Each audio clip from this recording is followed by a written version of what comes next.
We start with breaking news from the United States, where at least 8 people have died in a crowd surge during the opening night of the Astroworld music festival in Houston, Texas. Many others were injured. Rescuers transported 17 people to the hospital, including 11 who were in cardiac arrest. The surge broke out while rapper Travis Scott was performing. Houston Fire Chief Samuel Pena said the incident began when fans surged toward the stage. We know that we had at least eight confirmed fatalities tonight.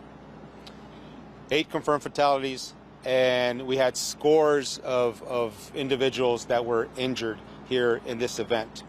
We had an attendance of approximately 50,000 to the Travis Scott Astroworld Festival event.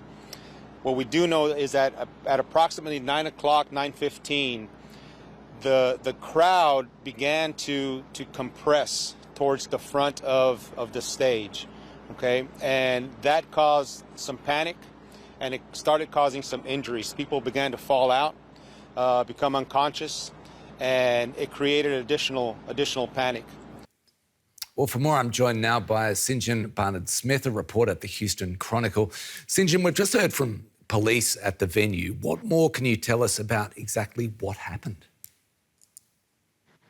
That's something that we are actively trying to figure out.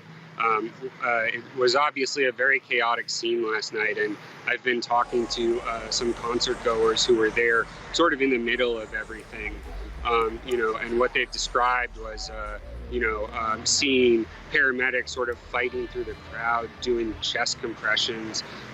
We just spoke with one concert goer who was there with his son in a handicapped area, an ADA or just for people with disabilities, and he watched paramedics trying to revive 4 people who appeared to have died while they were watching. So it sounds like it was a very scary situation.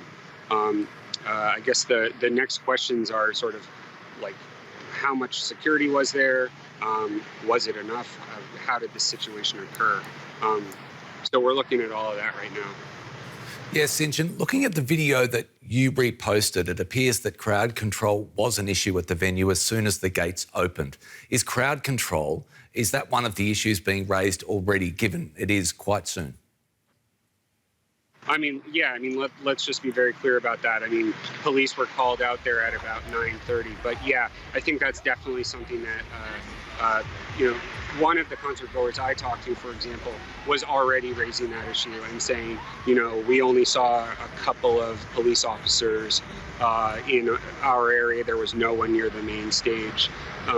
Obviously, there are a lot more questions, and I don't want to get ahead of myself here, but that's definitely one of the top issues we'll be looking at in the next couple of days. And you talked to first responders, I believe, at the scene. What did they tell you? So I actually spoke to the fire chief, and what he told me, you mentioned some of it, 17 people transported. It sounded like over the course of the day, there were about 300 people treated.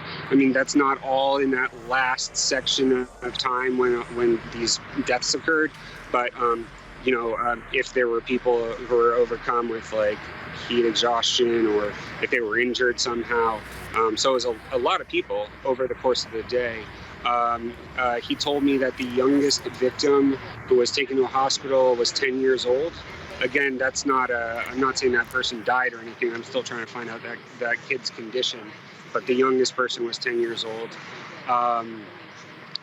Those are sort of the main highlights right now. I've been at the reunification site and also had some conversations with concert goers.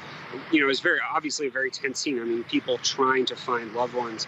The girl I talked to was looking for her 20-year-old brother, and just spent an hour, 2 hours freaking out, worried that he might have been one of these 8 people who died. I'm happy to say that she finally found him, but a lot of people, I think, have been having those sorts of moments this evening and now this morning.